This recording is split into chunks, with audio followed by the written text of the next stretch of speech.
I love what I do here at Checka Pro Radio. I get to talk to great experts like Kevin Lips, and I get to help you, the homeowner, get your questions answered by great experts like Kevin. Kevin, welcome to the program. How are you? I am awesome, man. Thank you. It is great to have you here. Locally owned and operated in Cincinnati, Lips Electric. Um, Talk a little bit about that. It is a family business, isn't it? Yes, yeah, we've been in business since 1986, where our dad Ron started the company. It was just him for a long time, and he had a few folks work with him, and so now it's me and my two brothers are both Hmm. active in the company, and we've got just over 22 people right now on the team. Yeah, that's fantastic. And you have your name on the branding of the company. I think that that's great. It really shows that you're part of the community and you've got heritage since the '80s. Um, I've seen your dad before. He's looking great. So, I mean, it's fantastic, and I'm sure he's very proud of what you guys are doing. Yeah, man, it's really cool. He's definitely feels like he can step away, but he keeps coming back because, well, first off, because we want him to, but I think he likes being here, and we still learn a ton from him. The man knows so much in this trade, like so much. It's fun when you can work with your family, especially when you get along with them too, because a lot of people don't see their family until a holiday or something, and to be able to work with them can be a blessing. So congratulations on that. So questions come in, and I brought you onto the program to answer it because you are an expert guest here on Checka Pro Radio, and it's about outlets and USB outlets as well, which are becoming more and more popular.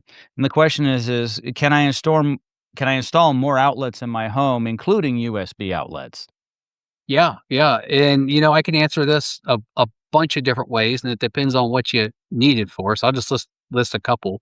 Or first off, I'll say, yes, you can add more outlets, but if you just need an outlet over here because you are shifting the way your furniture is and now your lamp is over here, we can move that outlet relatively easy. Mhm. Um, but if you need a new outlet because in your living room that is in the basement needs a space heater when it gets cold outside, that's going to need a whole new circuit with it to that outlet because those space heaters take 10, 15, 20 amps of power. So we should run the proper wire to it.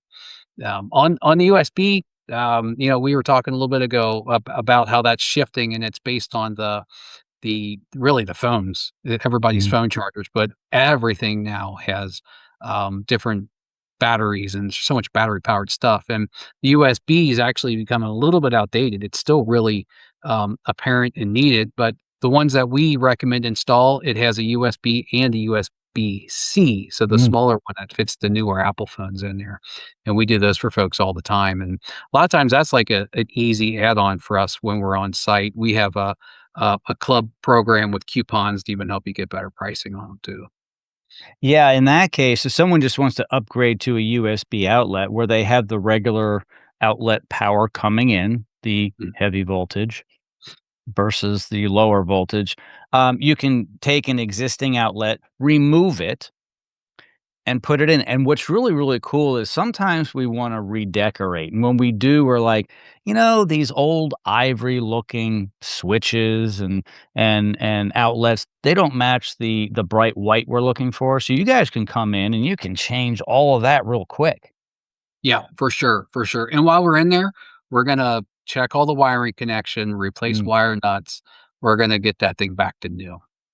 yeah. And there's nothing like getting an aesthetic change as well because you can't, like I said, sometimes the outlets and switches also are old and dirty. They could last 30, 40 years and they work, but they don't look good, and Yeah, yeah, no and the matter thing what you do, you can't refresh them without replacing them.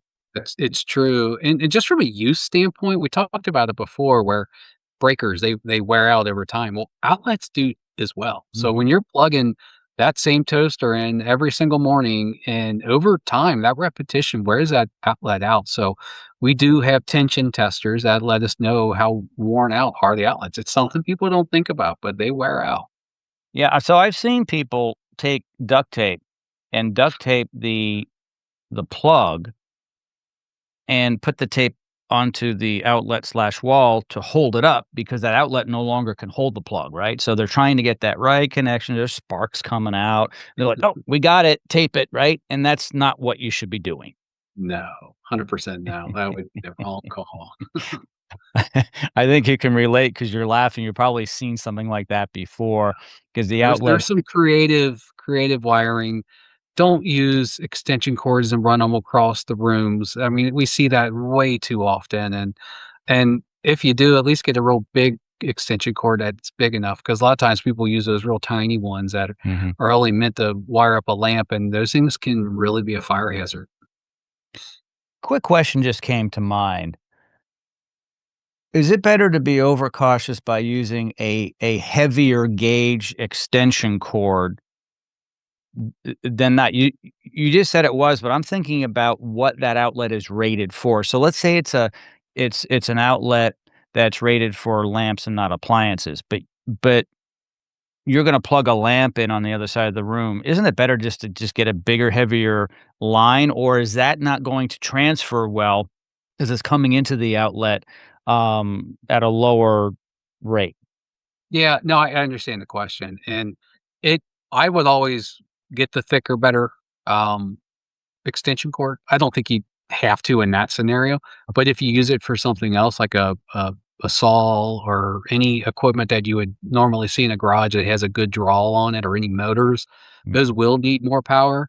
That's what those extension cords are for. And it's fine to use that bigger one on a smaller circuit. It's just the risk is what's the thing you're plugging into it. So if it's a smaller circuit, you shouldn't be plugging your electric saw into that you're outlet. only You as want good an as extension that. cord of kind. Yeah, you're only as good as that circuit. So, 100%.